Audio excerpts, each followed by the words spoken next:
Hello and welcome to my second Resident Evil HD remaster on the PS4 video. This time around, sadly, not as many deaths as last time. Well, there was only 2 last time, but this time around I managed to get through a section of the game without dying. Yes, I'm getting that skilled. So picking up from where we left off, we're back to the main hall. We're going back through to the area where the original zombie was, chomping on the bloke's face. Funnily enough, the zombies managed to get past all the open doors and he's disappeared. So that means that somehow a zombie must have had a key and opened this door. We go through into a whole new area that I've not been to yet. As you can see, I'm still clutching my belly because I've not got anything to heal myself with. I'm hoping to find something to heal, and there they are. The magic of herbs. At this point in the game, I was really ecstatic, but I wanted to look at this birdcage first because it looked quite nice. Heading over to the herbs, I then discover that even though the herbs are quite light and small, I can't bloody carry them, and I've got a full inventory. This is one thing that I'd forgotten about the Resident Evil games, is that you have to find ways to manage your inventory as you're going around. So, continue on. I have to just keep going on and hope that I don't get eaten to death. Now, up in this upstairs area, as I start walking around, I can see a body on the floor. I get suspicious straight away. There's more herbs just to tease me, just to wind me up. And I can hear the faint shuffling sounds of a zombie round here, so I know that at some point I'm going to walk around the corner and see a lumbering menace. Checking the doors, all locked, and there he is, snatching away at me. So I've just about managed to dodge him, because as you can remember, I've got bitten quite a few times, and we know from my experience with the dogs earlier that I'm pretty much close to dying. So it's one more bite and done. Through this room, shields, inscriptions, suits of armour, and what looks like settings of a trap to come later. So it's at this point that you start to ponder what kind of people actually lived in this mansion in the past. You know, there's blatant rails on the floor here. You can see the spikes on the front of a shield there, so you know that at some point you're going to have this swinging round the corridor to come and get you. Especially seems though you walk along here and there's a key on the floor ready to pick up with a little trap message. Obviously, because Chris Redfield is such a wimp, I can't carry a small key in amongst like these minor objects that I'm already carrying. Yeah, this is one of the things that always amused me with the Resident Evil games, is that you really have to resource manage all your equipment because you can't carry anything. You know, how much space does an ink ribbon and a gem and a small knife take up? Hardly anything. Look at the amount of pouches he's got. What's he got in those pouches? Anyway, back round to the zombie boy. Yeah, I'm feeling cocky and confident now because I've got a handgun. Sadly, I empty all my rounds into him and do pretty much nothing, and then realise that the handgun is almost as useless as the knife, and so make a break for it. I've now got to be very careful, because if you remember correctly, I was bitten so many times that just one more strike is going to kill me. So it's run past, and then head back around the corridor, to venture up here where another sparkly item tells me there's an arrow. If you remember back to the graveyard that we were in, there was an inscription which had a shape of an arrowhead on it. So I now know what I need to use that arrow for, but sadly, poor inventory management skills means that I've got to find a way to get that arrowhead.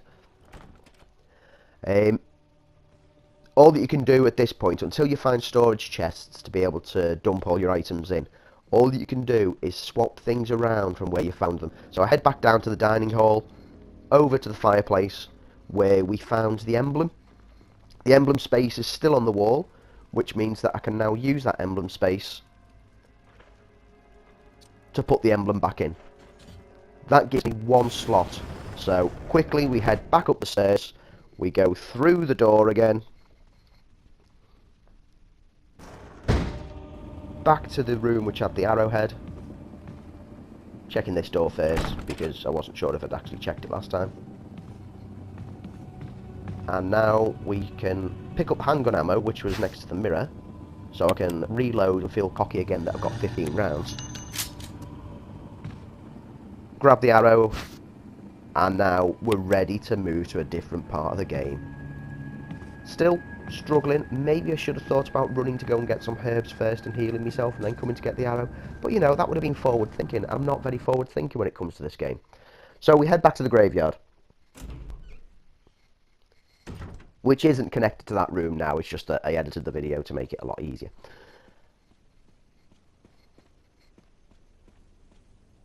Okay, back to the grave which had the inscription on it.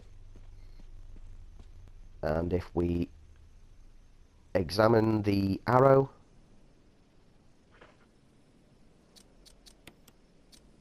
we should find that we can remove the arrowhead, and there we go. We've now got our key of sorts for this strange grave.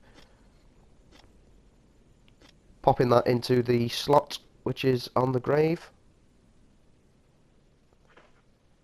reveals a secret chamber. And, you know, being the sensible kind of person that I am, rather than saying, I'm not walking down into a grave, yeah, let's go and explore. Now, I'm impressed at this point with the flickering light and effects on this remastered version of it. There's some elements of this remaster that they've really put a lot of attention to detail to, and this chamber in particular is a really atmospheric, spooky kind of chamber. The strange faces on the tombs around the chamber, rather disturbing enough as it is, but having the fire flickering away, casting its long fingers of like beams across the chamber, works really well. Yeah, I wonder where that chain could lead. Over here we find a book. Will I take the book of curses? Well, of course, I've got a free inventory space, so let's grab it. And then we'll make a move back out into the graveyard and back to the main mansion. Okay, I'm back in the main hall, so time to take stock of what I've just picked up. So we head to the book of curses. As with most items in this game, if you flip it over and examine it, you find something else, and there's a key. The key is the mansion key, so now we can open up one of the doors.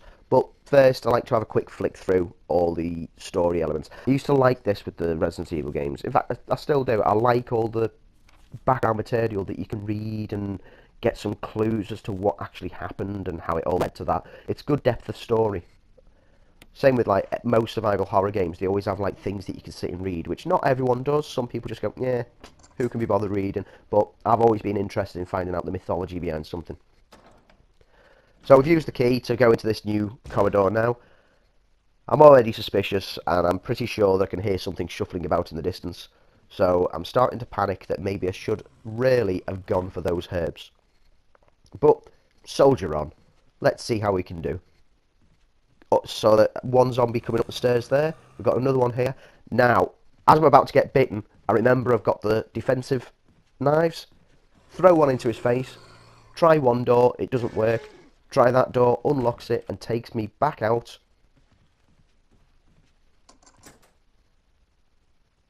to this hall.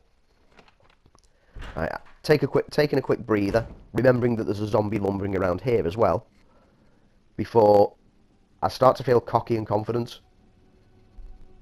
Quick check on the map just to make sure that I've not missed any doorways or something's not lit up ready for me to go through. It's always worth checking the map every now and then on the Resident Evil games just to see if something's changed.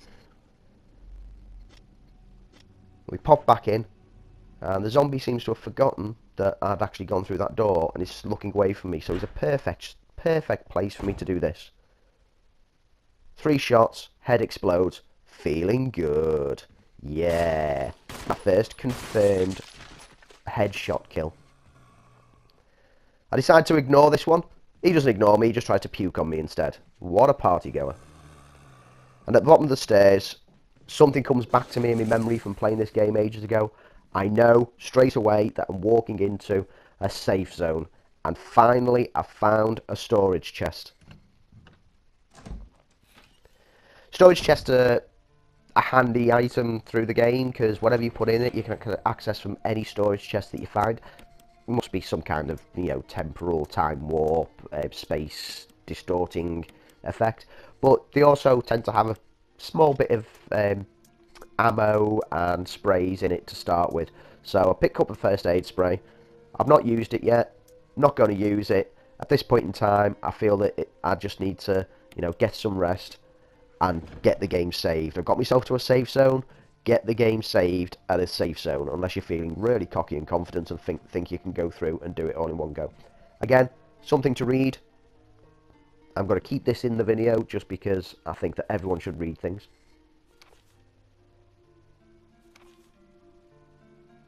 And then using the typewriter to clunk, click, clunk, click, clunk. And this is where I save my progress, and we'll leave it for another day. Thank you very much for listening. Keep a lookout for part 3.